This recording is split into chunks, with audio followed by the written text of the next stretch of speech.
Thanks be to God for this indescribable gift. The end to our second reading this morning. So what exactly will we say is that indescribable gift this week? Whether we travel hundreds of miles away or we simply stay put and wait. Is the gift the first distant relative who comes in the door and unleashes the strongest of hugs on us, truly starting the holiday we call Thanksgiving? Or is the gift sitting around the table with the whole family gathered, all the different stories, all the different points in our life, all the different outlooks on our nation and the world, all brought together, united by nothing more than a pure love for each other? Or do we not want to be so sentimental about the day and just say the gift is simply all the food and football thrown in for good measure? What is the indescribable gift? For me, there's just something about the children, and I can't quite describe it. I have 9 nieces and nephews ranging from age 2 to 13, and I must admit to you there are times when I get emotional just watching them be themselves. Just having an opportunity to be under the same roof with all of them, even if it is only for a few hours.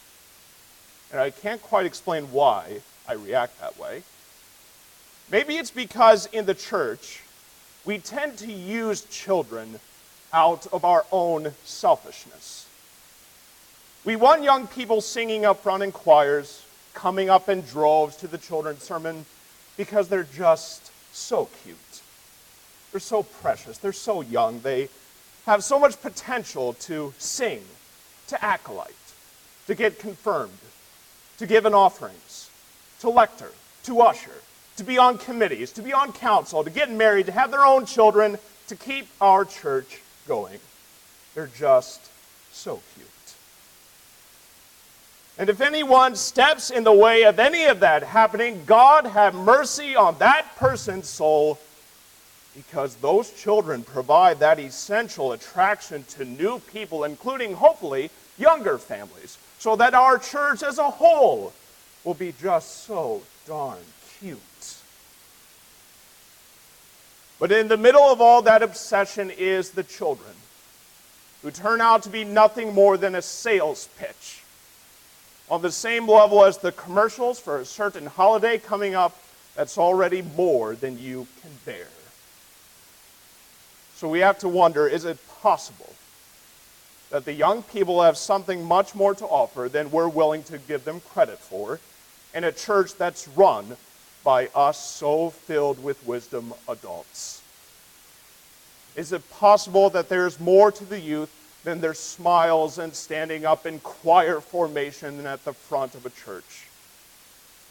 Or do we just want them here for our own personal enjoyment and satisfaction?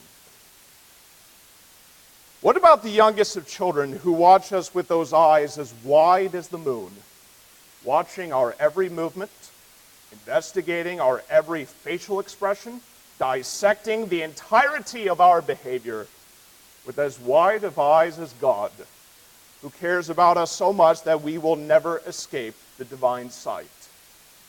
And through that almighty care and adoration, God blesses us with the most precious gift of new life through the children. However, with that gift comes the oftentimes daunting honor to impact their reactions to other human beings and how they will carry themselves for decades to come, as those wide eyes watch everything about us, whether we want them to or not.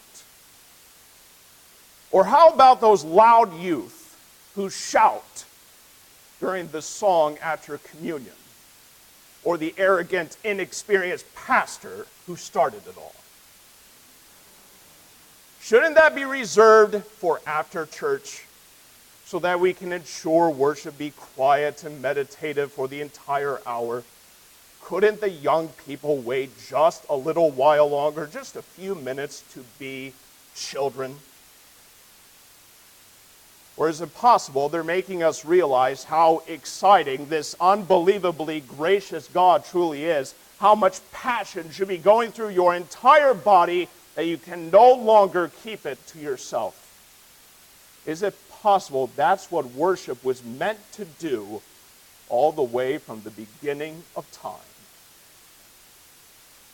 Or what about the young people who come up to the altar rail for communion with the rest of their family? And as their parents and grandparents are given bread to eat, the child, of course, assumes their inclusion and tries to steal the bread from the guy who walks around with more than enough for everyone. Our reaction? Just so cute. But what if we should be closer to that child's deepest yearning for the bread of life than our routine run-through of it all? What if we realized what that bread truly meant? What if it was Jesus' body? What if it was tasting the sacrifice he made for us and for the world, including the children?